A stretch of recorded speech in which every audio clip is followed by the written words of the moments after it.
Hello miss, hello friends. My name is Carlos Sasto. I am going to tell you about an accident I had in my childhood.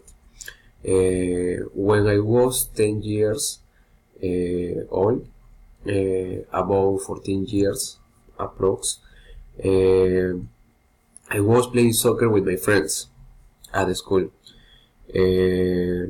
During the games, by accident, one of my friends hit my nose. It was quite painful and there was a lot of blood. My friends got scared and they took me to a hospital in a taxi. My nose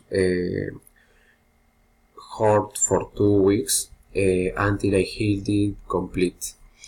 My partner who caused the accident was very scared. Fortunately, it was nothing serious.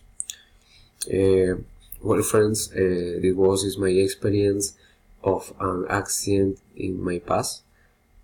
Now I am much more cautious when I do some sport because an accident caused a lot of pain.